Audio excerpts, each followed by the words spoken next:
Squad, baby. Rex, J. Sands. Let's go. Oh, say I'm Martinez, say you are complete to me, Agelio. By the way that you move and the way that you smile. Say, oh my Dorima, baby, you be giving your hand, I'll take you anywhere. You give me something that I never had. Cause you care, but about to me and the family. Say, why you waiting on me to talk to you? Yeah, I'ma listen what y'all say. Yeah, don't move out in the come here. Yeah, they on the layout, oh, dirty wine, girl, dirty wine, yeah. Say, tama in and not the bite to get out, say, baba.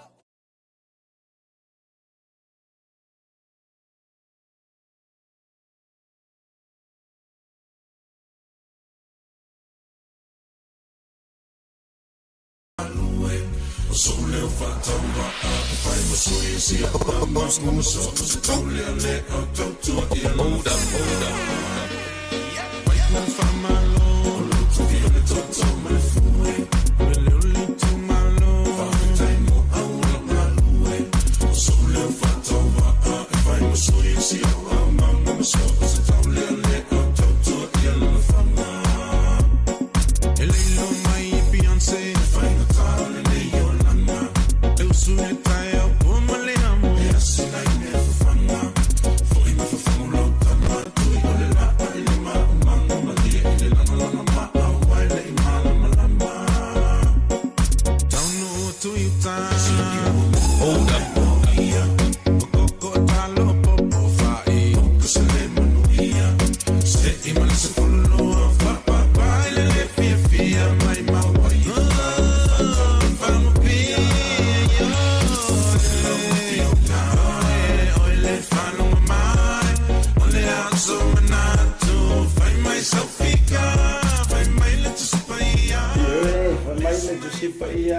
Sona ya faya tanto te oli ma fia ia io ile ne so oli ma fia ngi ya so pe o ma ko i oi fai la so fo kalingo ro le oli ia wala nga e nai tala le oli wo mai fo ia ile lo ile mo o so tanto wa tu nei o le Asiata Msl tanto proclame le Tautai fa malo e te le va ngole fiafi ia awa ole wa matona malu mai ese sila mai utua wa mata nga kau le lo atu rulu o mato fale mata ngo fie manu ko nei ia wa mata fo ona mo watu le mala malama le la mata ngo fie le nei aso ia ole wa mata ona malu mai le pongisa fata lo fala ia te oe le mafuta mai malo le sai malo le tawata ia amara tu fo e programme mazani Asiata Msl Tautai ia so o toi pe mai a proclamia tamaita ilale le ia pe fa pe foi ia ale tamaita ia Claudia io ma tu tamaita ia Claudia mai le tu o no ia le na no winga la fa pe ke io o no ai vai ma la ia ka mai Claudia ia no winga wa o foi ia nga tele o sta se uso mala na nga foi le ua mafuta mai ma join le 18 Msl Blue TV sunga Lorenzo Kaisara ia ile to tau fa fruina le unanga to ina wa bo o le Sky TV ua kala ngo me ka malu i talo ui ole pa io samo ma lo fu ai la o mo le ne so man tanu fie man talu pe le seunga io le o tanto o i friseu sa ma o malie ma fu sia o mo malie le malama ia te tonu fu i o uli masao o sao fu i yalo tulanga uma sa la avasi ai lo tanto o tru ia mai se fu ia o nga luenga o tiu te foi me fai pa sa fenga ia mo tau ia me so fana wa o nga manori le o nga ngia so ia nga inga ko me fo nga o ngia so pe nga o me kuai la fala ia ia o tala masani lava learn something new every day mai fo po riska mi kik ma ko sa vai 1 + 1 + 1 aka ikasia la o me fo wa o mai so umor vai so 5 lo winga 5 me mana yo nei vai so ia ia le tu wa rona ngale lei ia mata fa ta lo foi fa malo ia te tu mala foi fe al foi se mata fanua si u fanua ia fe foi le tu motu o pacifica ia konteneta te tele o malo te tele ia me se fo le lalolangi o fele tafa o e maua mai lo leo malo ia te oe le fa malo si malo sa ili malo a fa pe ono e ta se ile lalolangi nei ono le fingangano le tua wale alanga inga o manu malo ina ia manu malo ina ni nganga mo lona fingangano mo lona malo ia te oe le toa malo le no sai feo yo le tala lei fa tarvat malo afua malo o mau le nei aso matalo fie tu asile sina se yo la vai se o pito titi o fea le te mafuta mai ava pe fo o lungo le ana tele o mai anga luengo le nei aso malo le nga dui io e le fa ngo fie fa mariko inga e kaule le leilanga fa longo ya ma go mai e le hai ngo hi le sai lingo re maruia tonu atu nei o New Zealand natu like, love and share. Mo tato o mala vai lungo le apio folinga le te mau mai le tato por kalame o le tautai ai e tele la fo ini tato ori le yaso io e tele tato ori ia ma me mata ngo fio le am fo tato tartara no ai le yaso ia mo ele te mafuta mai malo la vai ate o ele share ma fa so le tato por kalame ia le na like, love and share awoni ngalo e uma mai le mantou malo le so le nei e lua mantou malo fa lo ngia mai le tantou wa onga fo ile po le tantou polytechnic fo ile le ta ua o le MSL training i nei manuta i manuka i tau fa tau suta ia tatou manuka MSL training awai ke pasi lava e ke kilo po le ale ngai piuring ke le ai o le telefo o tangata la le le masani na nga solo mai o ne ngalo ia te o le afia file nei leo le amfara mafuta mai nisi fo yo tamali ia nga tai leo tausala o lo faya onga ia mo la tu ta yulu fo ile nei au ona tele mo ai ke ngofo io le la sanga ngofo ilava ko pe fuara nga ka lengi ya we io afa pe lo ka lengi o kuka ngai sa wa mai sa mo io e le mangongi nga mo suwa o mea awala ne ngalo ya ti oi ia o lo va no le lei lava le nei io e ke sa we ko fa ila ma fa pa lengi le kuka ia fa be fo o ya o tu langa fo ile te fia wai leo ia fa pe o tu langa fo ile le hospitality ki makaka aka ki savarivali karkar va pe lo lima serve lesi io au nei lesi ia ai le afia kan ka yo ku o man la tu ia mai ngome au ne ngalo yen joy o le a joy mai le mai ngale MSL training yo ngal mo mana sulu anai ya bisa fo o tamai tai la le ya penina smith e ma tau te tala no atu e winga ia tulanga ai uma matu o mai maravanga le ai tato update ona tato news le nei vai ngol aso io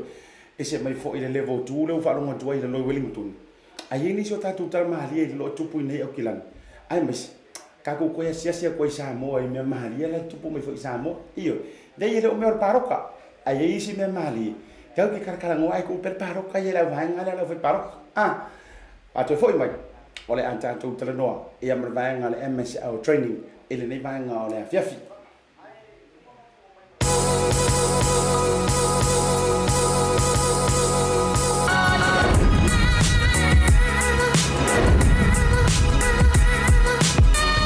tau tua male au nanga remote tau sa mo service station nei tona i matu ma tau te utuina lo ta vale ma le tele unisio matu au nanga ise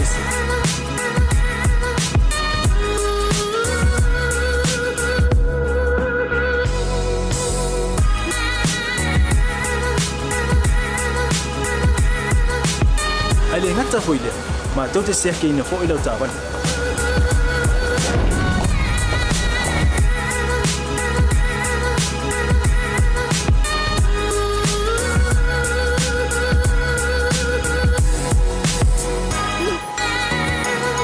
siapa lah ya voice wow mau lah depan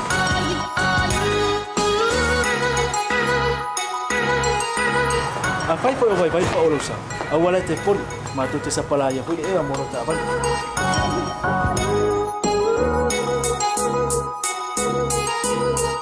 molo no posila fia mua tapela uta vale pe out lua tapela o telefone ni time utu ina ila uta vale male vaenga mulu mana tua fo e matua i pasa ina lo tau maftapa ai no fuanga pa pe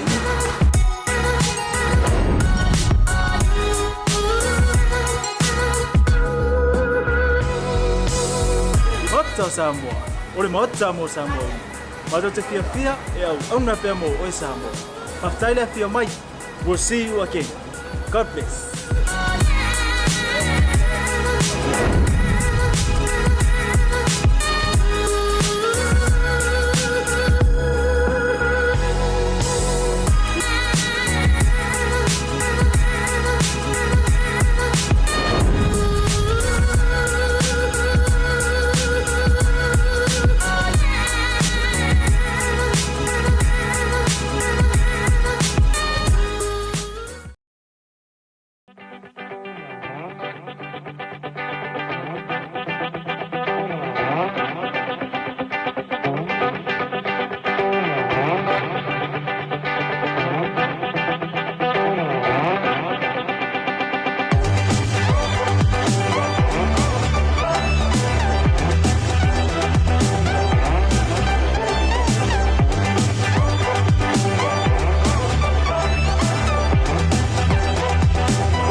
Lela wana whailau whaakau. I le tupele na mai le talo for voucher. Lela wana whaakau maa mea te mga oai i le voucher. Tai fu se whanau le lakse mai o le talo for voucher o mawai whaakau mane ai o leia so. Ia no whaat. Ia toi whaatalo whaatu sa moi lau whaasensonga le nevanga o la fiafi, toi fwoi men mātou proklame, ia mese fwoi tau te ia e le nevanga la fiafi, ia o lewa makoia o mia le vau tamai tai la le leine to lua. Ia o lo tu tamatau o lea e sua toile fionga ia ngarupu le mana, sulu anae, ia po le fionga fwoi tamai tai JB, ia le whaia onga fwoi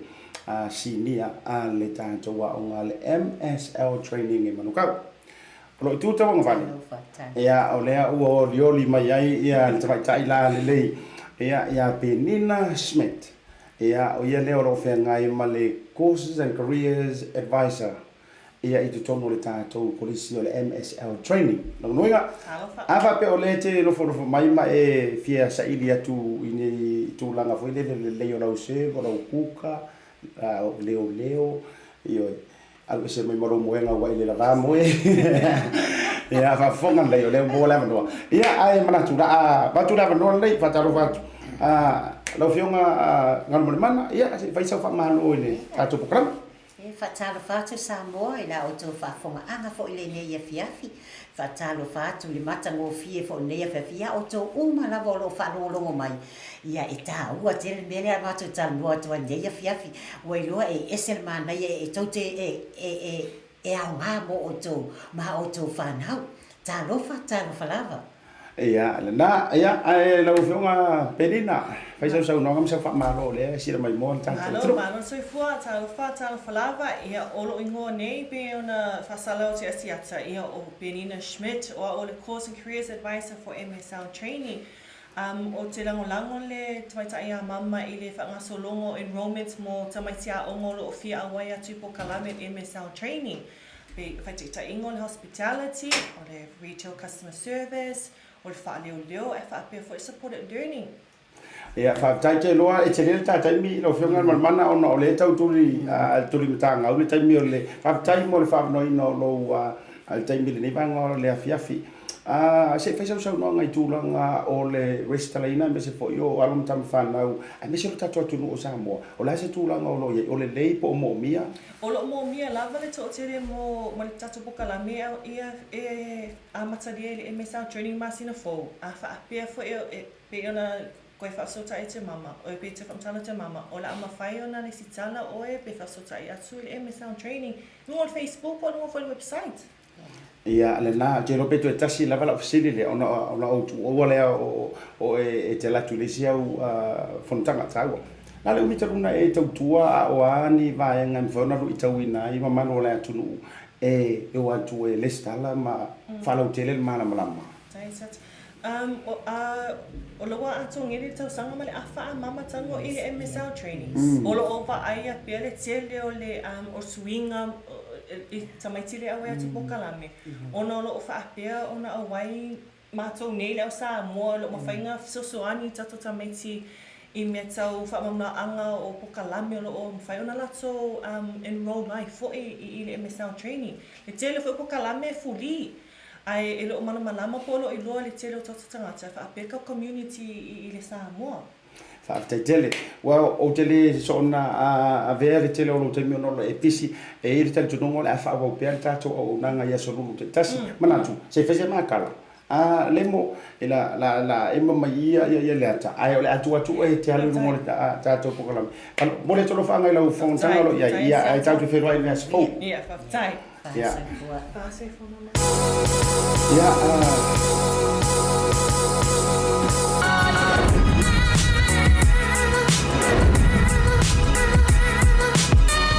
Tau tua ma le au nanga remote tau Samoa service station nei tona I maki. Ma tau te utuina lo ta vale ma le tele o nisi o matou au nanga ese.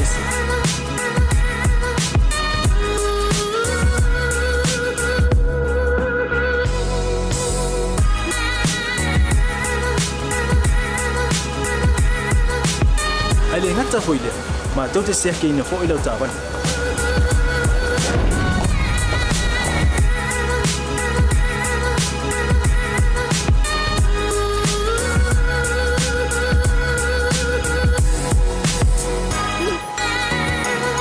Siapa lah yang voice wow, mau lah ucapan.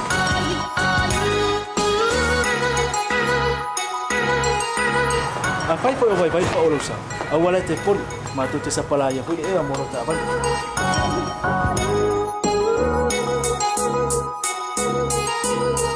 Molo no posila fia, mua tapé la ucapan le peaut.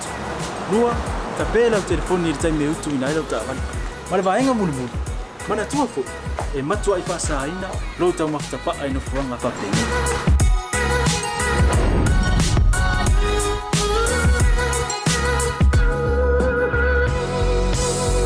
Hota Samoa, ole mota mo Samoa.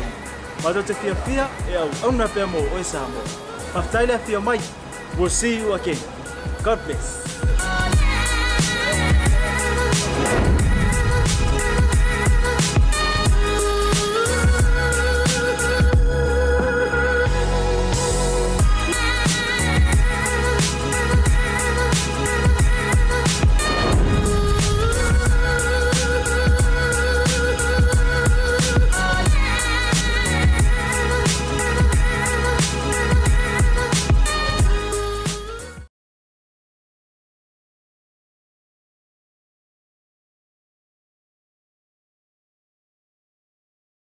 Tau whaatala noanga rei vai ngau la whewhea pasale tau tua le Tautai ia e maa Asiata ia leo ma whaatasia tupa le whionga e le ngaru mo le mana anti sulu anai po o le sunga fo le tamaita ai JP Justice of the Peace ia o le whaia o ngasi nia ia i le tātou MSL training peitai ai whau ue te lera ma taimi ma le whionga i le ngaru mo le mana po le sunga tamaita whaia onga ai pe no faya tu sei vatu mo mone tanto update ia pe no mazania ile tanto prokalame ia so taitasi ole va yaso ia me se vona tanto o tongo tanto tala ma meo tutupu o lo tutupu sa tutupu ole a tutupu ia ma fa kupu kupu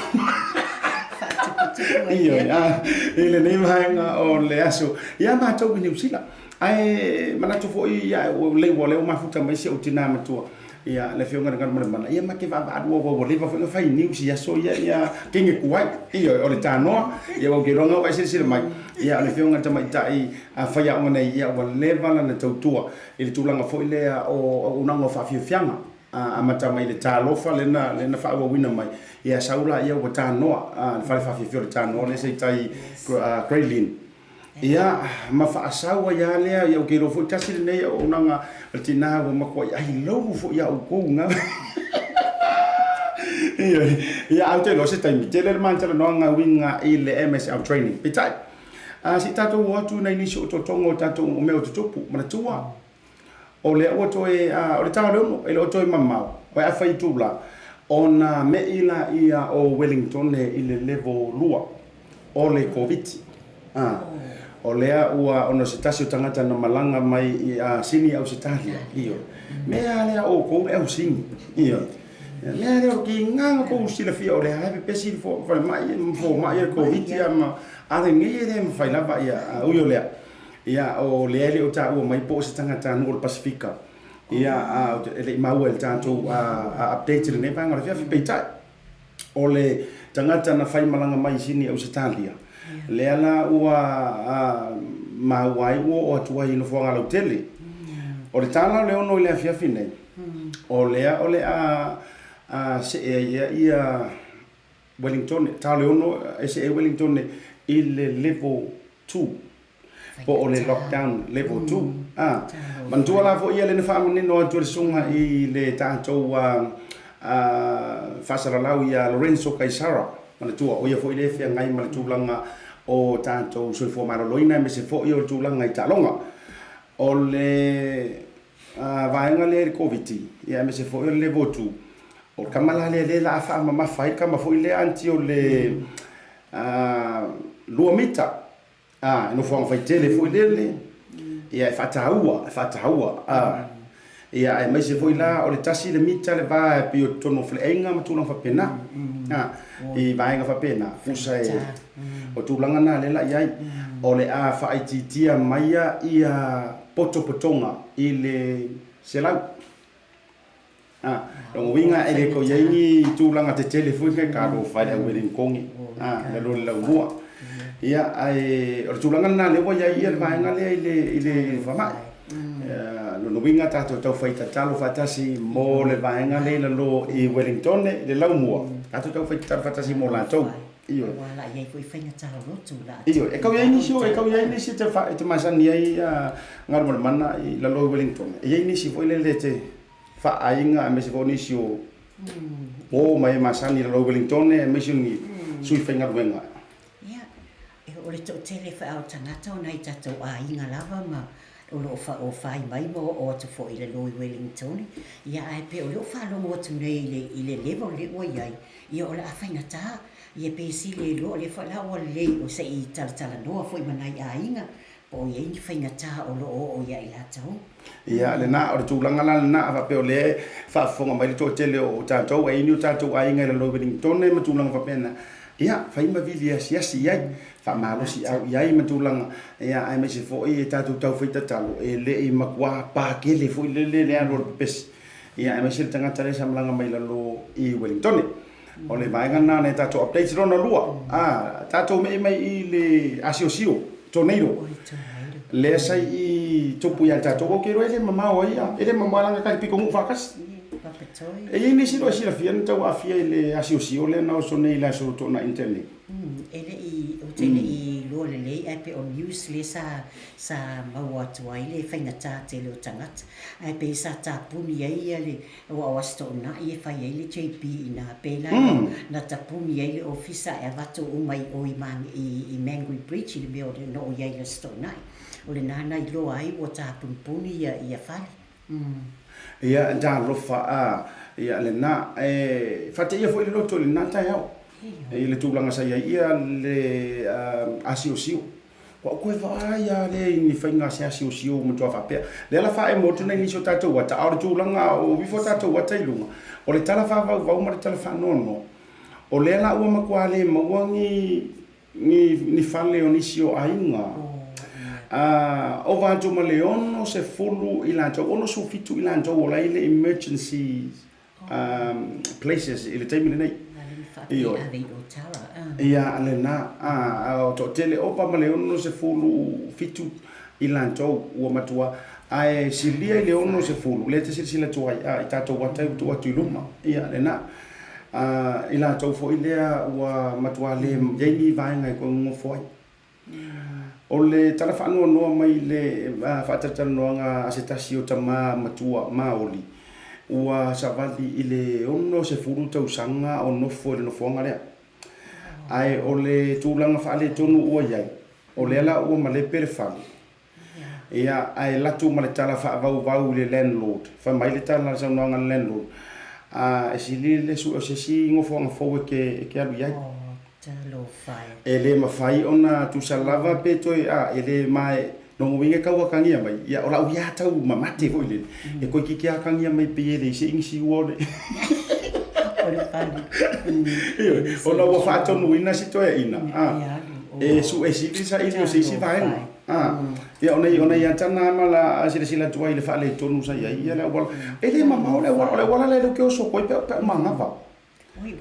ia le na tu le Kevin Drive fa solo tuai la ia le konge ki le toe ko rosia ai tu tonu ma wala pa mo vo ile mo pili le la tu pui nui road o ina kongo ale le watu le na le makua ia o ke kamilo mai lo mai na so le ia wo poloka foi leo uno mamao ko ale saina al fatta vale foi le gente senka le tu mai le sta sta mo to finga voi le pure o ke kilo o fa pe ngai mai la wo le lo ma tu le pu lo wo se uso ya to finga ina nat fai ngale to nei lo a le tala fa va na le na ia o le ale to mo foi Asiata Msl le vanoa e to fo ia vai fa mai kala ale landlord po le ona ina le fali me to tino e ko fai ai kuai ia o le tala na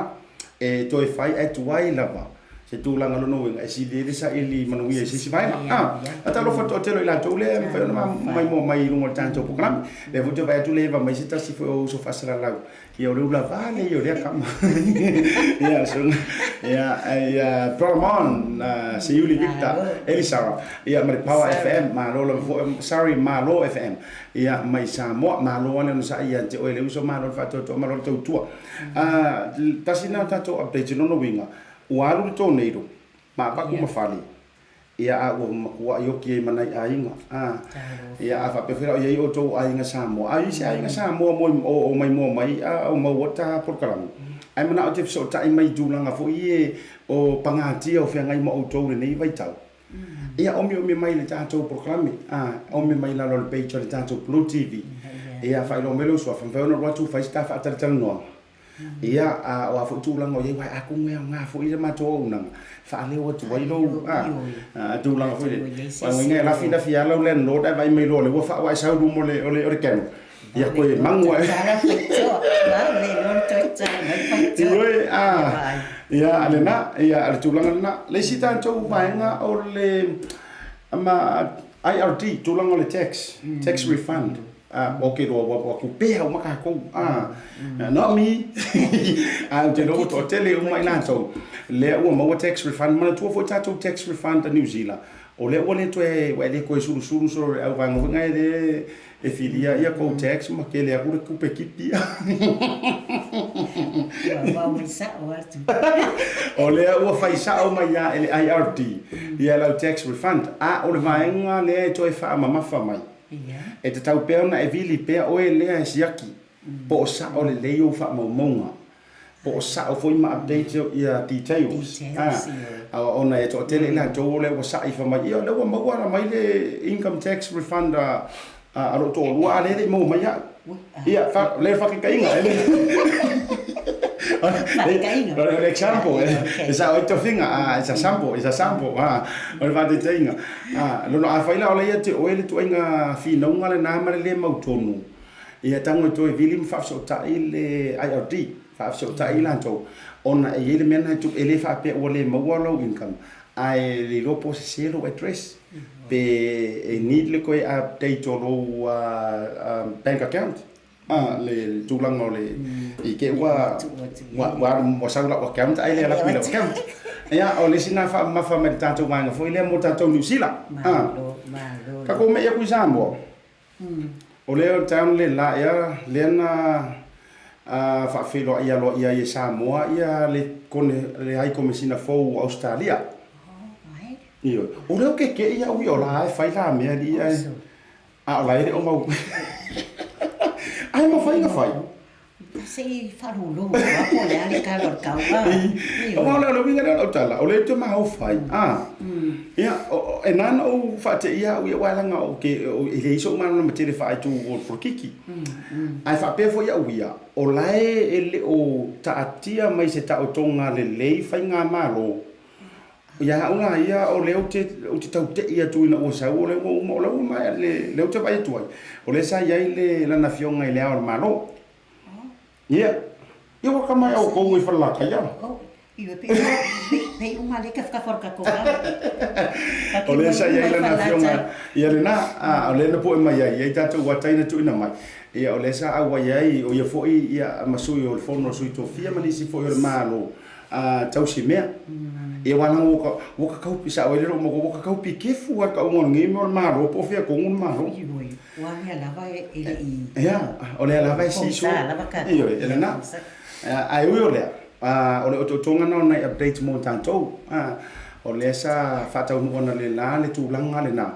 Ia I Samoa fa filo ai o le tonga fo na le lima se fulu tau sanga o le va no fo le leile. Lima se fulu tau sanga talu ona feo si o si ai le va le leile. O Australia ma Samoa.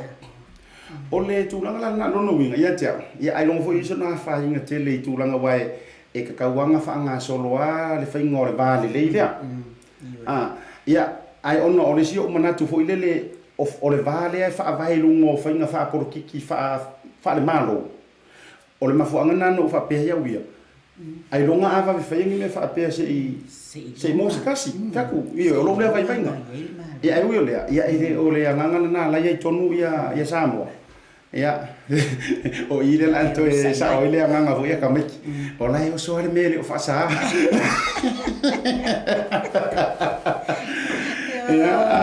a tu langa la na lo ia Samoa uyo le ona I o tonga na tatu telefon me o tupu ia I nei New Zealand ia Australia o la fo tu langa na we sini Australia pa una ma to longo pu li ma to tu ala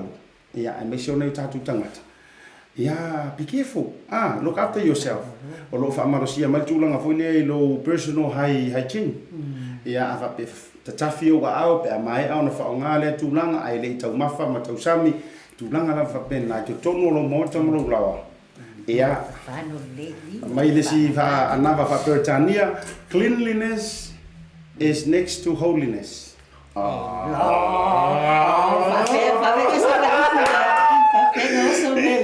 mai menga mo mai le MSL training ia o yo le la tato fa emosi na tato fata inga laiti a me se fota to company na lango moli nga fa malo nga fa tele moto Samoa pan pensini Samoa nga tailea o le unanga tato free voucher mai le talofa voucher ia por Pacific 40 e le fanga la ina fo ile unanga le Pacific Easy io nga ya fai malo Ellen Stowers ia marto unanga I so lava se taulanga fa tau mangele o Tara o tau do fisa tu ia manreu mai si lava vanga no fo nga sa fo kilani la fosa ku pe Samoa fa ngale o nanga numero tasi ale Pacific Easy money transfer ia o lo ngal lu e tama ta ila fong fifia ma li fo I so lava fo I se taulang fa tau ia nga ta fo ila leo Seki Works io to ta yo Maria ia Maria ma Seki Works ma Laura fo ile tutua ia le fa ngalo fo ile la le ia Laura ma le Pacifica Business Hub afe mai fia fingi longi me ai fa ia mako afe ori kamero milo I manukau afe mai la ia dia io e te fa ferosipi mai fa masani ia ma pelengi sa pisngisi ia ma e filo ia tau sala ia loro ia se oriana io I dato moto Samoa I mangele afe ani na fa tau so la le lava te uma saula o so sei lo sei oriana ia le na te mai ia me amra fa ngana ia so lava so business le fa ngana se uso ia adesio ma le fit family ia mo to uma lava foi mai roa fa ma ori winga le MSL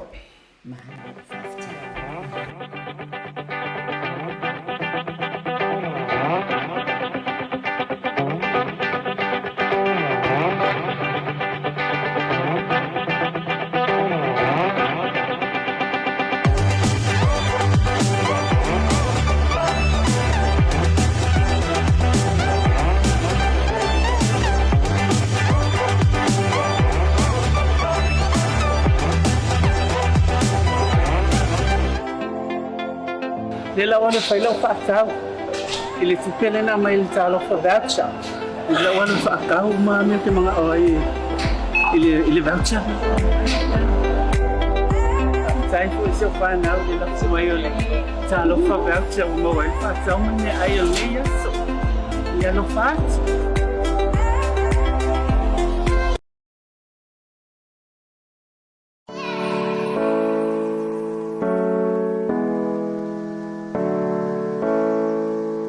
Welcome to the Pacific Business Hub.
Ia toi fa fere atu toi fa talo fatu I lau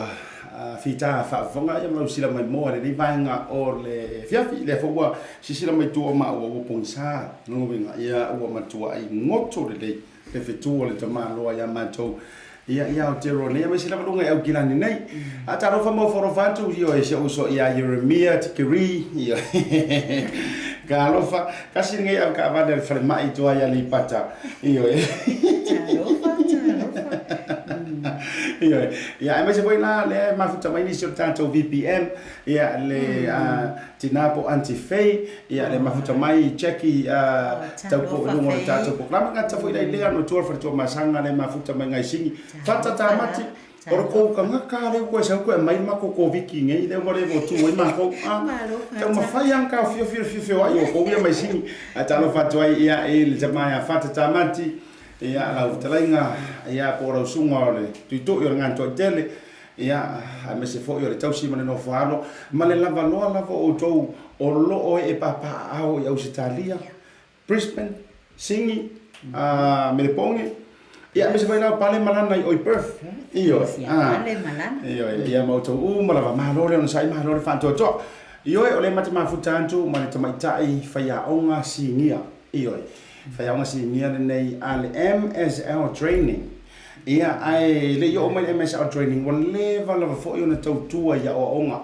Ia le fionga le ngalo mana wa veni o ia ma Justice of the Peace. Ia tangata le sai ngia ia pepa ye ke fer wa iso ma ia fuso lo su ngose si authorizing. Ia le fionga le ngalo mana na te fai fo ile tulanga. Wole foi ona tawina ya onga mawulunga nei ia o mia foi ia the diploma in teaching hospitalities management for overseas students ia tolu le fata usanga o fia ngai pea le nei foi lo li ia ngata foi leo tina mutua le tunu ula na tutua ia me si foi le ngata lai le ia ai o ia foi o se toe in o le mato ministry out o le ministry luno winga wa au fo I lo nga fa inga luenga le to di fia la fa taro fa filo ia tu lo fionga nga mana anti sulu wa sila fia o ele to tele ia MSL training o lea na tatu tartala noa ma le tausala wa mawai atu ia penina peitai o le tūlanga le te iai io o se tangata umi lava lana tautua I le MSL se e wha popula lava wa o lea a sorulu mai so teitasi o le a mawara tawa noa ai se e wha popula o lea le MSL training o ala ntou ngaruenga e whai Faftai Asiata Msl o tu mai faftai tele fo I mo le fasili io o le MSL training motivation success and leadership wow ia o le training lea ia o tu ainga o le a onga e pe on tato I lo o le tertiary pe la o matanga luenga ia o le o mai eta mai ti tato whanau lava le Pasifika le e fia mauani awa onga ia o le nala le o mai I a wai to tongi le maloa la to a onga ia le nala no winga M for motivations no winga e whaau Sofia ma wha tupuina e whaau Sofia lo no ta inga e wha fia ina i oe no winga motivation success lo no winga wha manuia ina tau mawhainga o me tua wha manuia ina tau mawhainga no inga mga whaau Sofia ai oe se mea lelei ia ao wha manuia ina lo oe ia male L4 leadership lo no winga le afai oe matai le lei au tai inga ka se mangai lo winga o le a fa Sofia se mea le lei i au tai inga le mangai e fa sa fa sa mo ka fai popo le ia o le already tatu tama i video nei man tatu kilipi lesa ma se fa lo no ma ese sira o ma o fe ku makala im fa emo singa me ke sira mai ai a to foi mai o le matang fitala no po a mata upu ia o le tulanga ro ia ele faina fa sa ka ku kilipi ia ale la mata tala no ia ai sira to foi le fio ngal mo le man ai o le una ngala nei ale MSL training ma singa fa emo ngala o tulanga ro tupu o ia ile foi vai no fonga onga MSL training nai manuta ko ngo inga vai ka ku ye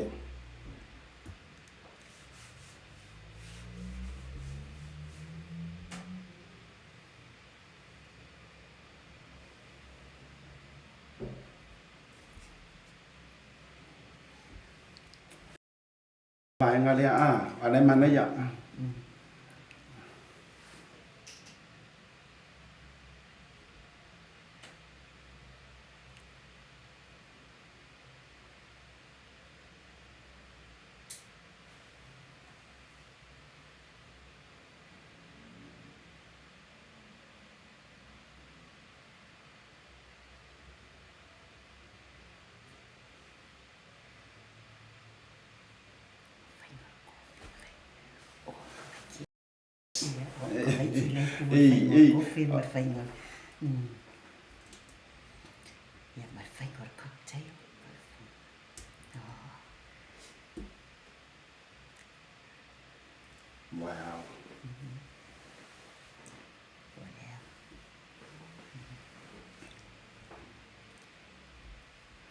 ia le na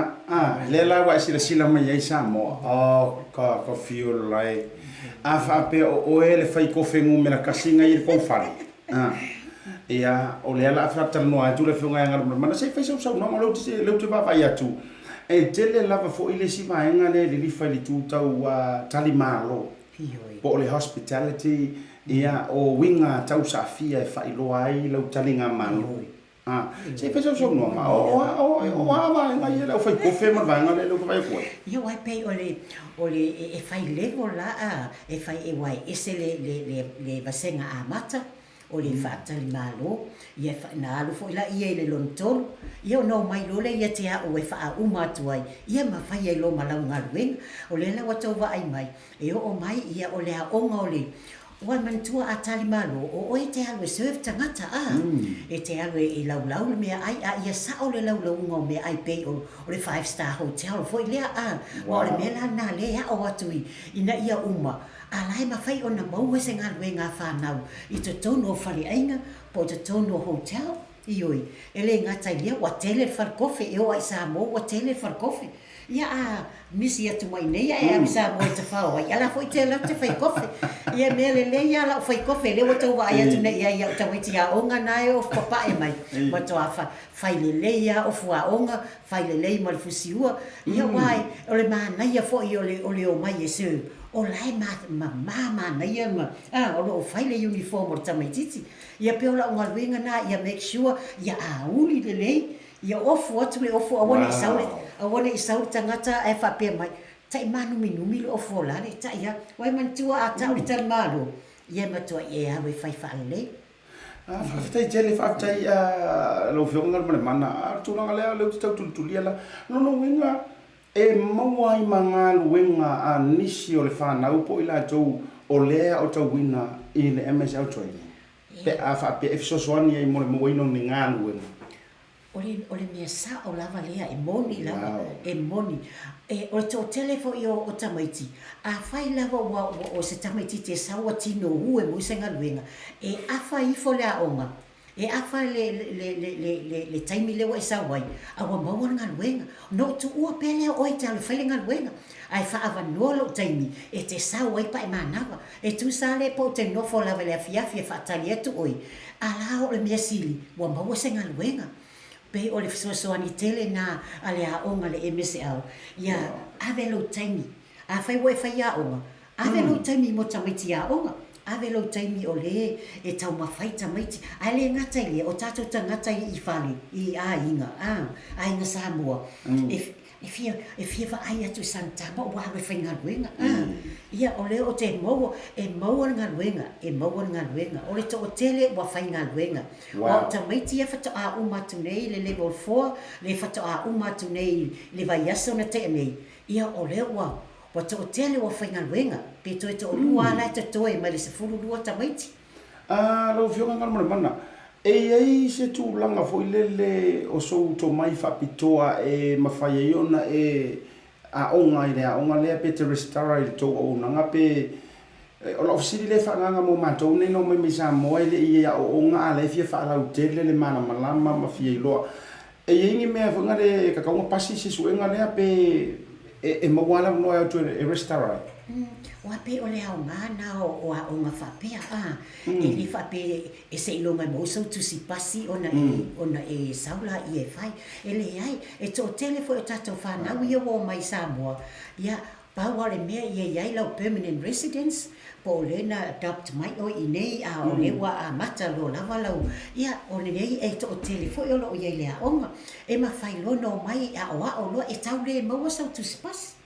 e mātou te a o oi, ina ia maualo tusi, e te haru e te whainga ruenga. E ni tau sanga whaatapulaa, e amaka mai ai, pe whaangaka ai, tangata o antu restaurant, pe on whasoro a kokako. Oi, sorry, mana ia lau upuna on whasoro a tō tātou. E te o mai luma. E tangata ono se fulu, e tangata ono se fulu lima, na tangata mātutua fo ilea, o le wan nofo fali, o le lava vaa. Ai fi mana fo lele e toi hala le tai au ma ia se me fo le alu nga ia e ono se fulu e mafai ana e la tule o nga ele se tau fi oi o le hali tulanga i le ngana fa Britania la tangwai pangi aku mai nga le ona o le amatanga le o taporo kalame le fa o pe ma le tanto wa onga i le ya surulu vastitas e ka kaunga ka feorolo sau simili pe ka kaunga mo i mātou nei whaale le lingi whenga nguia le fia o atu e fio ako e le lei le ave e le lei le kuka e le lei le whai kofi.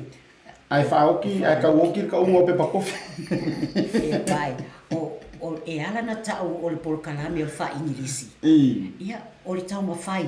ina ia haoa o atu le wha ingilisi ia te oe. E le ngata fo lai tatou tangata Pasifika e se i whai fo i mase example fo i le mase whataita inga. O tangata saina. E wai lola tangata saina o mai, matua i lipia mase lo se nanu. Ia aiwa ai, e o mai fo lava o nanu. O lela i le teine lena a mata mai le ingilisi tau whai. Sau i lunga o le lona lua, o la lava i tau mawhai la. Sau le lon tolu, sau lo i le lon tolu, o mai lo ia. Lea la wa umatu neli vai asa o le tene. Wow. Wa malama umai me o lo fai ia ma o ele fai kofi o ele serve ia lo fai ngwen la o le restaurant o anisi o vaenga e mafai ona o ina malama ia ile tangata le watu e onga ese mai i fai ngo kofi e o onisi o matata ese o alava nisi o vaenga me fai ona wa ki ror ko akele le fai kofi uma ai io e queria por un kofi la fai kofi ese le au ingo kofi ia ese fo ile au serve ese fo ile whainga fo ile o cocktails o mocktails o mea umana mo mea inu fo ina ia wao le wa maua ila pine au fo ile whainga o mea na lena to wa ia o lela lau sauri o lela ma mai ro tamaitia o ngai se i tau tanga i ai whaari atu la to pine au lo ia mo Wow, whaaftai te lelo no winga. e tele ta ia alo mata mafana o le tato watu nu o lo o fia maua le to mai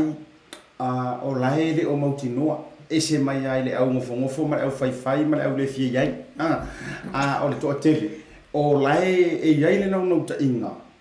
ai le o malama lack of understanding ele o malama I pokalame ma vanoa nei maua o le ale tūlanga o le numera o tangata Samoa o lo o mawhai o ngā solo atu ma restara I asu taitasi po masina taitasi o alu I luma o le leipe e mo mia le wha le leia o lo to tele a o le mele e loe matou e fo le to tele o lo no fo fale e fai fe a le ainga ai le o au mai e va ai son to mai mo le mo nga luenga e isi o la fa baby sitter e isi o la no fo va ai matu I grandmother ma grandfather ia o le mea la e matango fia le tata wa lofa a o le mea la a o I tamaiti nei e uma ifu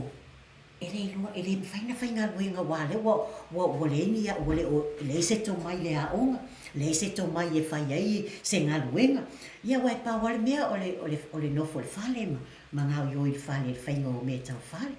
ia au mai ia mantua ia fo le retail o vaenga le o fatau o loa McDonald's mo e fatau o loa e ia o le retail na ia e a o fo I lau tu ma lau tala noa e a o fo I le fainga o le tio Yo mia umana mo e te alo falo loa. Wana le saua yes if mole how can I help you? Ia sau lo lava. Ala wa e loa fai uma le fa pe fa mai. Se saua fa sino mai le mele mo le loa fai. Le va sa la ya la tu wai loa uma me um. Le va talo fa mai ia asunga ia ta lili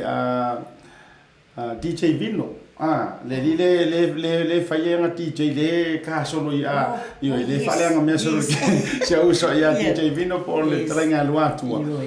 le fa malo mai fa taro fa tu le fionga ia nga mana ia ke ro kasi nga students ke ro fo le vanga sa ve u ka re mo ai de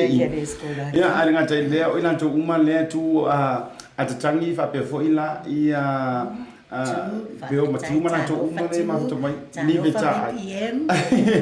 falava PM faftai lava falong mai ta ia ila mai nga le wa ole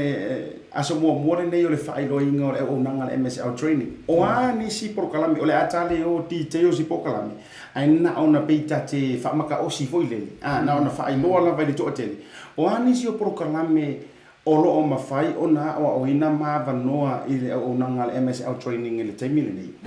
Mana tele fasili e a mata tu sala retail. Retail la ni o le o wina te fata o lo. Ia. O lo o maua fo ila male faltali malo. Ia. Wow. A to te lo le me mata ngo fiele tu pu o nai tato whanau fo ia e whaarele lei ma fau. O le vahenga i e whaarele lei ma fau. E te tala noa tu nei, a e tatu I mai le wall I o le si taimi. E te tala noa atu, ala e moe mai ai le, o le au ngā, o le ua oka, o te le au ngā le MSC alo moa. Mo e ta ua lale na o le supported learning. Support learning. E au ina malango lango ina. Lo winga la, o le winga la ufusau noanga, a fape o le ini tanto walo mi tama whanau e le o anto atoa le mafau po le malosi. Ia la veaini I la tofu le ka ko ngu. Ia po tangata tau le se tau tala fo le. Ia me se fo la wale na la tulu matua se singa tana le la. Tulanga fo tanto wa. Sa ono pa ia o vanga ia. O ia ini tatu tamiti Samoa ile tanto ile a onga te mile nei. Pe maua le to tolu. Fa o tamiti Samoa ia e ia I te tonu. A o le matangofi e ti ngana fa pea e le o atotoa. A e alu lava wa manatua o le mix fa tasi matangata ia e a o onga lava ia o le meo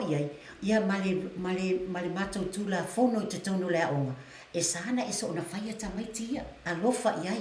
o le alofa lava iai pe o mai a ai ia a tofa alongo la iai e o mai mama I tamaiti e fia lava ona ia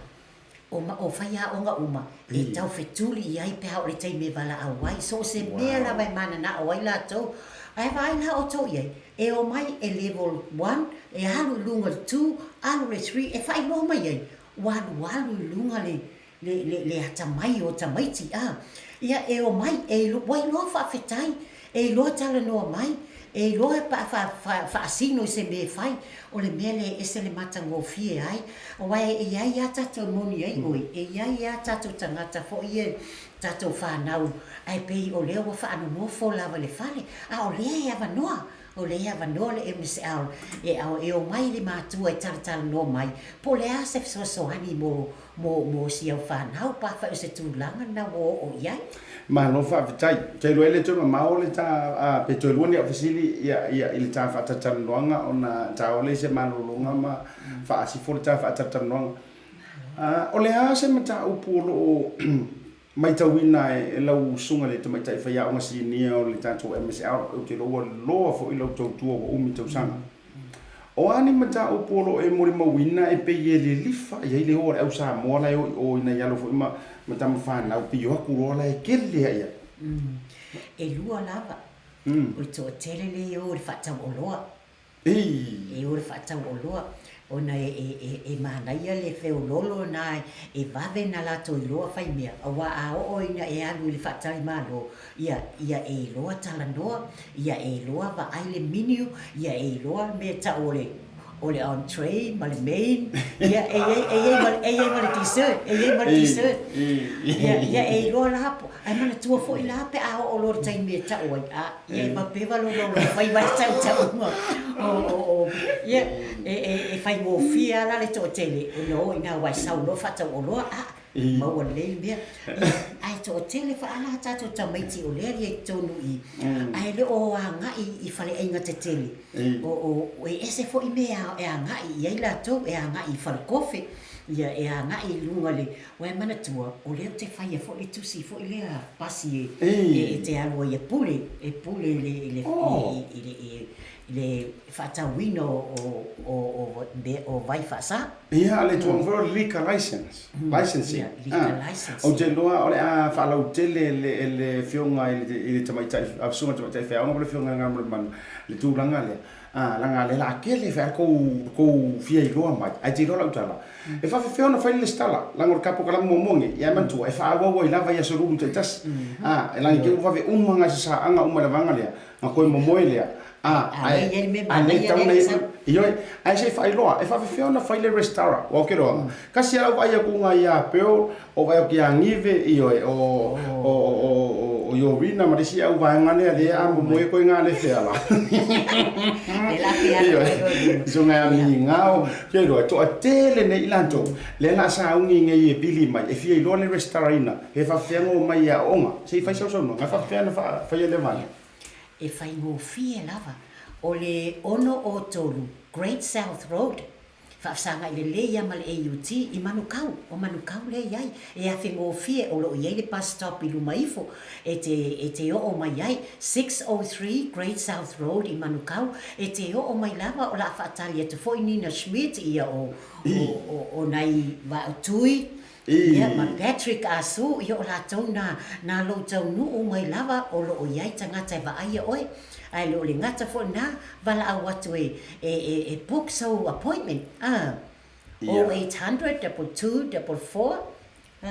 0800 2244 no winga afa pe o ele ke ngofo afa pe pauana o mele fai ala le kai au ta pena se fana o le onga ia e foro e sa o no Facebook e ngofo e kaukule mo ya ke i paro lau fuile io ke ia voile vai pe ke wa ngau ia pe ki nganga uma i taro ro ke fongi a live fai mana va mai lava ta mala la vai te ia portina la te io e masangi a mar moenga wa se tau maftanga la fiafi o e la lena ke lo ono o tolu Great South Road manuka ke mai ai e ro pe ke wa sa e ropo o ele si kanga ngumera kasile la fa mo ini fa ipo ponga awale ku kainga ole o se sui Watala noi I vaenga ia le vatua la fisi muli mana sau no nga fa mai ai fo ia. O mana tua wa eta wa tu langa le o ka mo ka wa mengi o latte, cappuccino, mochaccino. Ia o mangua ro sa ngi o sia ka manga la sa ngi ru Amerika ka ma. Ai fa ma va te ron ta ma le va le. Non ka ma la ma nga so ala fa ma va ron ka ma ai fa long mai ke ki ngor so nga kali. Ka ko ila lang ko. Ora hari da me o ke fa mai. O ke le do o ka sa me ai ngol va le. Kamay naman kala nung kama, may nung tama, ay farong mo eh. O nga wa ver kay me ke agway, ay ka nga kali ngol me ay vapia oi. Pa wala upo ke mangkuwa. O the same. Wa man tuwa, kamay away kaya ko mo fu ya ta forest ngat. E ke vai lai o kamomo. Ku sa asaura kan kay pa wala kala. Pero lima mai. First, fa pengai o first malea ngale umaro lea e fisire ko e fai le same manga kuare la kamane ruang usa ole first mar same anu le vale la kurosa fa ko for palangi anga sa vale ko ke ngi foi le la ku pe wa afar ala ka ya wa sa vale ko mo ke ngi fisire ko la kamane may I have your would you like to eat something or fa pengan mai la kamar sa fa ko inga sa o pe ngi first. First. Ya, me ilo bengi. Ai kau kalan palang yo. E fa kuran palang yo, waki inga le udu si ko inga e kana fa ki inga le udu si ko palang ida. E ofia ai. Ai me kalan palang illa. No thanks pa. Can I just have some Panadols? Painkillers. Ya, famai lo le. Famai lo le. Yeah, okay. Ya, fa sa ga mai markengi de rida fa ya. Okay, and yourself? Pamer kamaro. Same. Mario, sao lo que ni yo. Arbe, eko fa que ni. Excuse me. Would you really want my same? Waka. Same. Yo de afu. Ngai peng koro mai marangko inga le nungar ba. Ya nga, mati to foi mai. E a fama vai tu la fionga nga mana. Ia sansanonga muli tu sai fo yo le au nanga ale MSL training mo to asika ko ku ta to fa pitone nei ia MSL tai au au nei ngalo ye te ole ma por kalame mali tano fa ka tara fionga ya falute mau fu ai le se lau jala va ja e utu fu ai lo sa mo to sa mo e le la to nanga ma pamkis fo mai fa ma vai tu ma le fionga mana ai fa sika ko story il me ma dia le mo me sa mo Sila wana faila whaakau. Ili tupele na mai talo voucher. Sila wana whaakau me te mga oi. Ili voucher. Tai fu se whanau ili lapsi mai ole. Talo voucher mo wai whaakau mane ai ole ya so. Ya no whaat.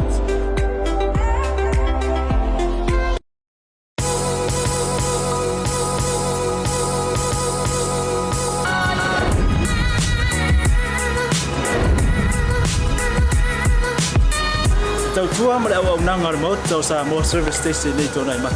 Ma tau tau tuina lo ta vale, ma le tele onisio ma tau au nanga ese.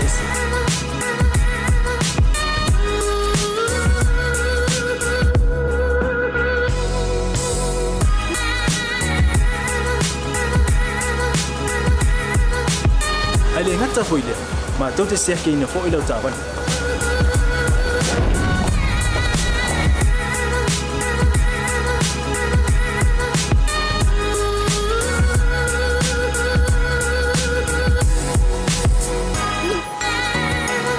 Siapa lah yang voice wow, mau lah ucapan.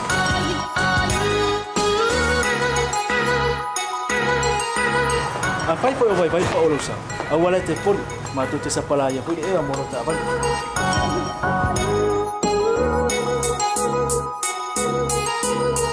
Mulu no posibilidad. Mua, tapi lah ucapan lepas itu. Mua, tapi lah telepon ni time itu ini lah ucapan. Malah bayang mulu. Mana tua fu? Matua I fasa ina lo tau maktapa ai no fuanga fa pengi.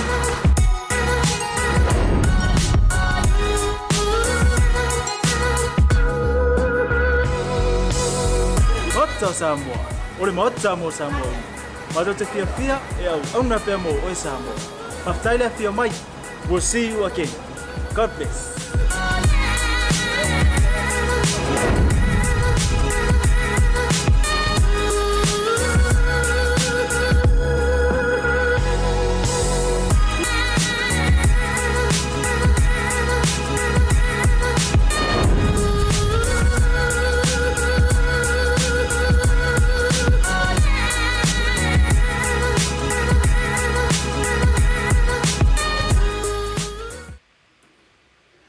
Ia malo le sai sa mo malo foi lau fita fa fonga me se fo lo sina matal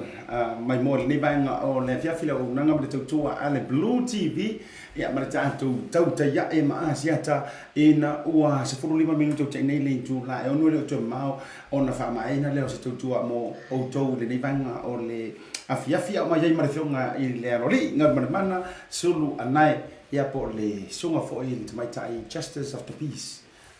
Ia e mese foi ole faya onga sinia umi le tautua ia e le tatoa onga ole MSL training motivation success and leadership ka violai ia wa violai ka ke aru paku le wa bakanga smufi sa ole ia le na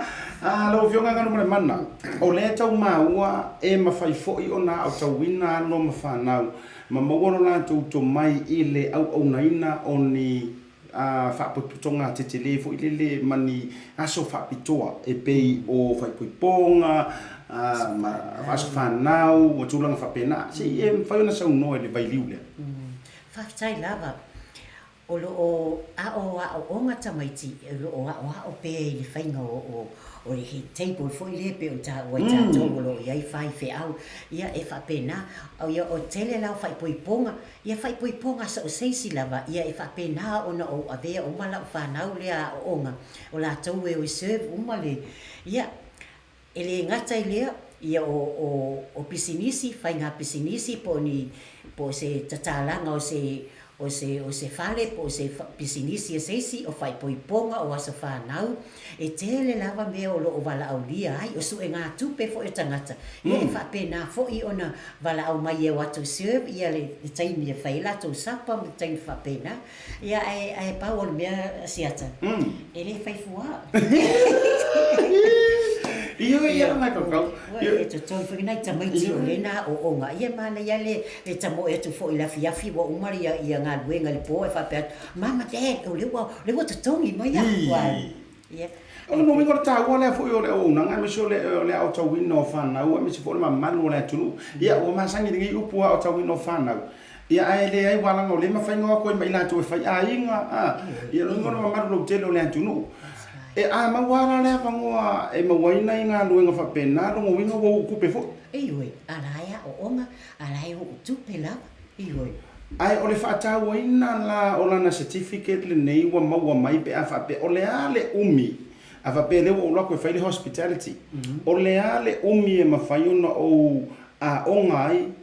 ona mawa le ola o fa longa le malo ia o tuso le level 4 la le wata ia ia e tu sai lua se fulu ia vai aso.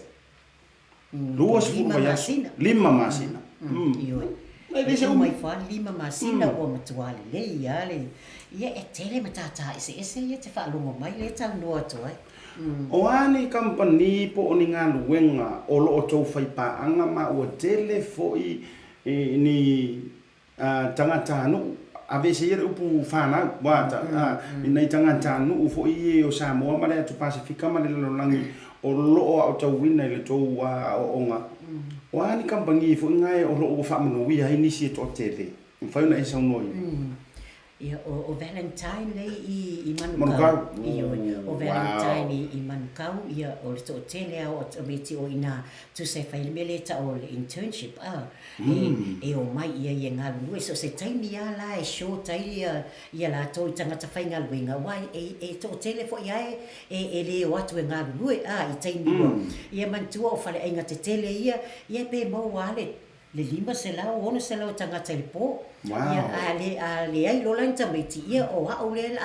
e vala au mai lo ia no wanu lo le ave tamiti e fai ngā luenga ai ia o le whawhetai ai fo i nei tina fo i olo i ai. Awai, ana whapea ale i Asiata. E whai ala o tala, ana whapea o atu e lei loa tamaiti whaini mea, e le tu e wala au mai. Ai ala no wala au na le mea le le, i ala whai e mama o le mea le le, i ale awa o e mama i. E ale na, e le ngata no vai nei, o te mone mawina foi a matua tua e mai matua watale sa kilipile sa ma taina tu. No vai le tu atele ai mission inisi maro la tunu ke kau masangi ko ia inisi o tamai o mai ngai fa o mai kamai na ke si rungo a fa tai fo ia misi fo yo tu atele ina tu ro lang no ina mana tu fa sa so no fai ia no tu watu lo fionga ia e te tu muri ona tu langa ai fa mai ai le sa la programa ni bangor fiafi malo fa tai tele lava fa tai fo i le fa longo mai le atunu e whaafitai ona e hala lava no o mai ona o le fia fisosoani atu fo i lava si o tatou atunu ina ia whaailoa atu ia te otou mea fo i o lo tutupu i tono sia mātou a onga ina ia whaapea ona whaongaina mātou e o tonu whanau ai meiso o tou a inga ona o leiloa o tangata o mai e totongi le malo e te le tau totongi ala e oe pau le mea ia e o mai le ono o tolu i Great South Road ia e vai se tasi o mātou ona mātou lango ina leo oi ma le stala ma ta watu le so te amatai a wane e vai whaape o lo matua e le ai e pole ale le titi sfulu lima e alua nga ilunga e mawhai lava na e sau e tau atua leone sa fulu pena e whaalongo mai ono lima e leise me o iei panau maua lau penche le leise me o iei sau e ta whao mai ima ma tatou weva ma paisau ngā luenga mana ia e te fia i fo ia o lo o tele ni leo tau whaalongo mai to ai ngā ia courses po le sona ese o le whai tono le MSL ai whaafetai te o tau whaafetai tau whaafonga anga fo i neia fiafi ma whaafetai tele atu li sunga ia Asiata le ana mai ia fo i o mātou ma si mātou wa onga i leo o mai fo i tono lau po kalame whaafetai tele lava ia ala faina a mo le fule nga whaamalo o te lo le ale tele sta whaamawainga walanga o asoruru mo mai aso taitas leo le ama wai le tātou whilo inga ia a le ngata o lau whionga a le sau whanga mai o i langa o le a wai mai ia mwhawhuna mai ia lau whana wā o ngai me se whoi o ina tō te whiriwhiria ia mwhawhuna mai mau te tātara noi runga nei a me se whoi o mori mau wina le tūlanga o le o whaftai tele la vai whaano ino ro te mina o whionga i le aloli i wat loa whoi lau tautua i le ngata tūlanga i whawhiawhianga o ta alonga ia le la wofa o ia o onga ia o le mai tau watu ia ele o le lava foi e talavou le soifua ia o lau whionga na loli ia me se fore tu o whinga wenga ia le puipuinga le tu a taore e whaalau iloa tu le tātou business hub le la e mo mai le tātou whaalau iloa le tātou business hub se i o lako e mo mole usau ki ngā i rona sa ia pe whese mai pupai ia ona uto e saulea wha mai adus tātou tala adus hai nai motu ngā afa ia o me le tātou ofisa me se fone e tātou tala me sa moa we'll be back whaafitai tele whaasoifua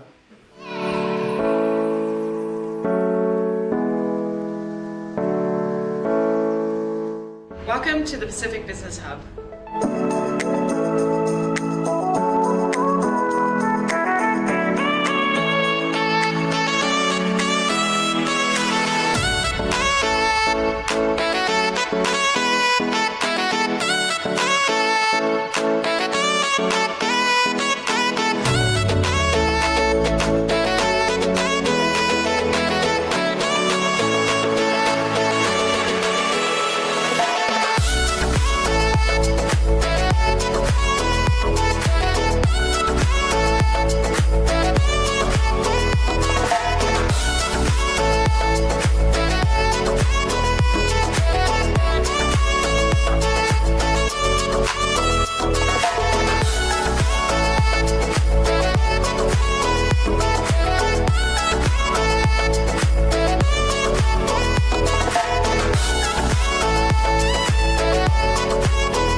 ia te fatal vantu sa mo ila usila mai mo le nga o le fiafi ina ua los fulu tolu minuto te nei tu lai ono le tu mra unanga ale blue tv me se foi o Asiata Msl tu pokala me o le Tautai ile nei vaenga o le fiafi o mai oi le nei vaenga o le fiafi malo le nusa malo le fa toa malo foi ia le tau hatai malo le moe malo foi le toi mali fo mai wo po e moli le fa talo fa malo ia ilanto le asa uni e fe ngai manga luenga le nei vaenga o le fiafi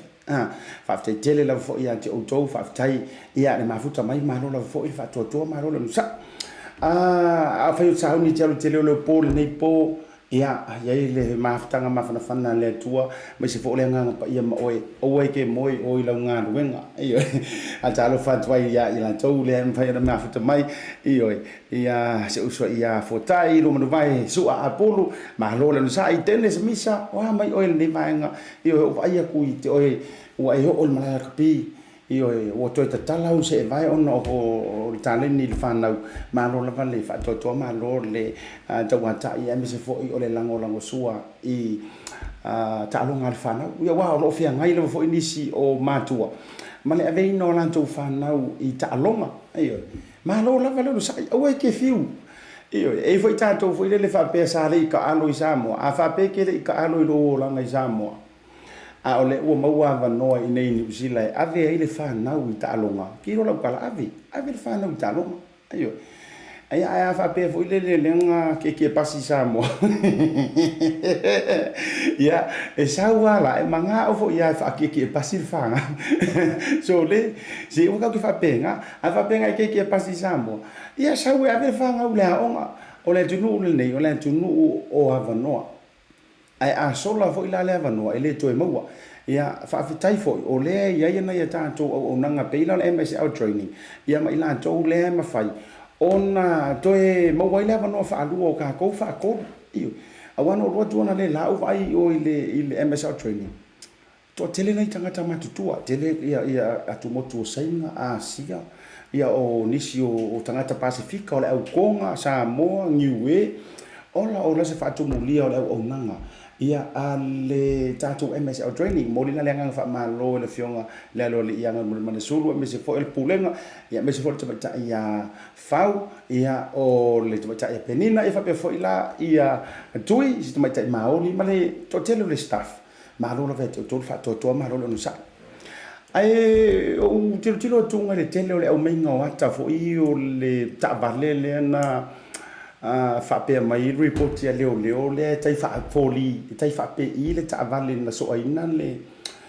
si alo foi le tu no posi tala bo foi le vai tele le sunga ya tu au malatino ole mo te tasi ole uso mato te lolotu manisi foi o tau ainga ia ai me se foi o se uso e fa sino ele uso pola tali ile sa tu puoi le fala la vele o mai le so la causa ili le ben ole ma li io la tala fa ya nana ma fu o non iso tanto so mai sa mo sa tau fisi le tu ile tale au mai dunga ile o matanga lo ngo leo ia o tele lo pola le umi talu na tau fetu tu na ile au mai ngo le tale e o mai le so nga o kala ave la foi kala mai lea o kala mai pai o kala mai la fai ai ele ai ma se moli mau tutu ele ai ma se moli mau tu mai le varia so ia na o fea sunga solo tu langa ia fa mai nisi o ai ta wai fo nisi o ila to lo i fainga malo ia o kala fe via ia peita ele o lava ia fa mau nga leo matulanga e ono fai ai se morianga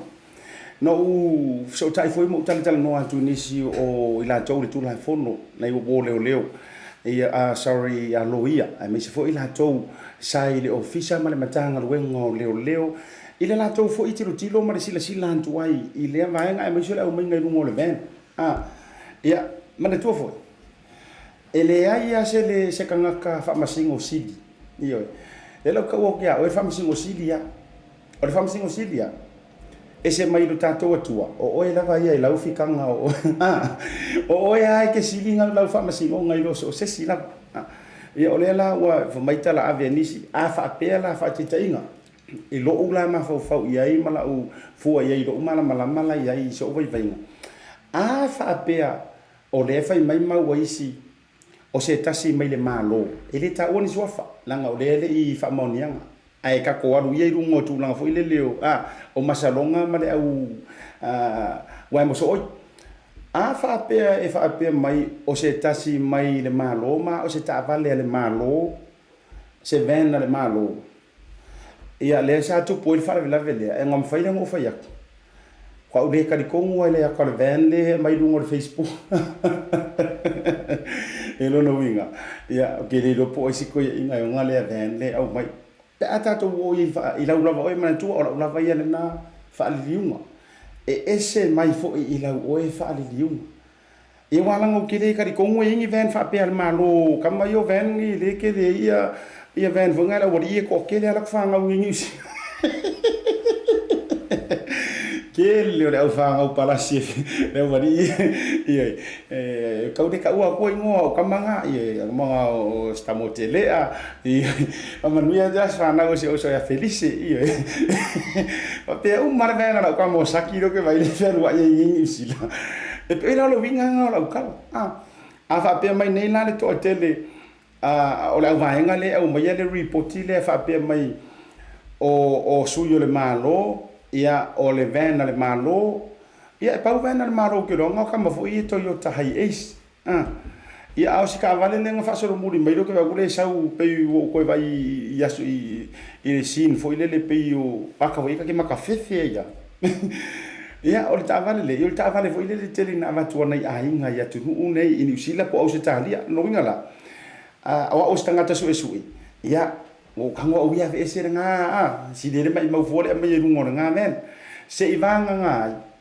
e lo no winga la afa pea o se ven sa o la fa pea ia te aula ia afa ile se ven fa pea a leo lo molia ia male ngoa ma sua fa o leo lo molia afa ile sanga ven fa pea le se ven fa pea la no a inga ma se si so tai ia no mo winga la ile te tau foi la ile to tele ona so nga fa yangi kala winga i le suafa o leo lo molia ma leo tua ia o lo le vai vainga wa ava pela ile se ven fa pengi ale sui fai pule po le ala va tu langa o le telo le mau vai mo so ile fe ave ia i ti ka vo ila nga fa ala kala ka ia ile su nga ia ui o le ia o le tua ati langa sila fanga ai lo mato au rotu ma te tasi fo i uso fa sino tonu wa ile sunga ia tu au lesa tu poi fa la fa me se pele nga le tu le tina me so le ainga ato io mo le o fa nga se uso ia Joshua Paul sunga James Martino le mo te au ia ma le ainga ato o malava ia ira fi ngo fenga ia manisi o no fo i wale o maua ai so ta ia fo i le tali ma se le nga le tua talo pe le tua paua ngai o le atunu e tali tonu le tuspa ia e ele tala foi le fa mai e sola le a mio le anga ai kuri loinga e taua ia te fo ile sa no nga se manto a fa fenga inga tele na fai e tali tonu o ia ile tulanga o le eskengi e ele taimi e ke e tu po se me fa pe tele i fa mo moina e awai le ia se si la le lalinge e vai a kwa o kamiki e vai a kwa o pai mala fai ai sa o kwa le ka fa so le ai e te tau fo ia i tātou le mamalo le tunu. Ia te tau fo i ona, pe ona sau no fo i e tai fono le fast isi va e taimi fo i sau no ai. Fa ama le sau, le wingo le fautuanga. E kau ke vai roa fa mai nga so e pai ia la fai. O komeki arka ko ma fau, o pai o sakangi. Anga fa penga. Iwe, e o komeki e fa mai roa o so ai simi siaki fa te kainga e o ko meki e muri e lo le mafuanga ai mo o ko meki alo ka fefe ya simi wa over o la lango le makuare popoi ya la ku ai lava mangi mau ai te le o mai lo o le soifuanga le te soifua mo o lai ai ele me ka o eskengi io ele me ka o kupu fa fo sei ke ro fo nga ke mai mo mai ele te mi te ke ia o kupu se mea e te le fo foina petai o le mea pito sili na le o lo i loa o le mea ua tupu ai e ngofo i ke le kaukala ma le sili la onga leanga o lo te e ai e te le i o ina o e na tupu ai o le vai liu la ngā ma le vala ngā ya la iona le so o te tari tonu au e tutupu a le esikengi o le sasi te miuma i o e pe o le tala e tupu matangi i liwa va ai o te le tari tonu e a whaapea e ke ngofo a iai lava ke whaalongo kua pe o kingi whangu mena ke sau whai ai le sau moe le po wa a makanga koe makawhiwhi o i kongo rofa ia wala ngore mea ngai kupu e ho ai no to e anu whare le ta ua tu lou lava wa e wala wa ke i harki ngā le a inga wa han se sa wea o le kau su ai ro la wa musu e makawhiwhi ke aru ko lava wa musu ke aru kua whale le vore po o na ia unga ngā fo o siami o ngā o le tūlanga la le na o te iloa ia e le ia o le tūlanga le na a whaapea lava wa e iloa ke roa o ke ma fau tūlanga fo le fa uma to iloa programa wa to 2 minuti fa uma a whaapea fo o tupu se me whaapea te a e fuanga i le umi le la e in denial le whaapea tania in denial a e fuanga i le umi le la e ke e ngai le ngai mea po le a lava le umi e ongo o le se furu kausanga ai ke roa ai anga e vave i oe e le kaiminga kupu ai o se furu ngo kausanga e uma e ngawa e peke parola i kua i fia kausanga i wa Samoa e pa foi le tunu pe tu silinga la kila o kilo e ke kamale leiro yu kai kafa inga ka fa ka ngaro nga e sai kua i lu ainga io anto ne nga la tara le fa tu mo ele ke la fi umi ma ngofo umi o ke la fi so e la fi e fa le kon ayo la fi e fa le tonu le mena te la fi ai ta ua i o lo sau le malama alu o fisa o leo alu lo fai au kasi na tangata tona e alu te suru iai tala noa i lo whawhea ngainga ia wake lo ele ase whawhea ngainga i la lo le langi ke suru o ke karango fai o wale wa savani ngai le rua masi nga o mwe ke iyo o re ngā pa e au le isumu i au ka whau oso ia e siri mai rana fai te o le hana me utupu ia na tango le tau ia vala ve funga le lenga kupu mai nga kai vai kele si atali i foi le ia tu au tau suaf ia wo moi wo le mamoi o kongwa le nga ke e kongor ka vale ia fa benga wala ngal tala le tus e fe lo er pepelo lo le moi mau pepelo wa pe o ka ia nga me ia nga fa ia ngo sa wo kongor ka vale ngo fa ya ko le nga nga ver ka vale o vai ko ai kua o se ta o tangata soifua na o so le tavar ia o le mafai anga ku ia le mele o mamafa la o venga keilo mama urima ka u ia fa pe fa tu lo malo foi au io la foi au le leila le a foi au ngale la e matua i fa ia fina ngalo le tua ma nga e fa ia ku afu si mo e la foi au o ka se fusinga ma lo si o fa pe o e o se antali o se afa fine o fie ia i le tua ia aru fa ma vai lo ko rua ma fanga ia fa penga aru fa ma vai le ia ka penga mai mo la vala nai sa ule ka e avi o i kai do official leo wa ko fa penga fanga avi tai do official leo io na fanga solo la io fu fuanga i te tau na fa ia official leo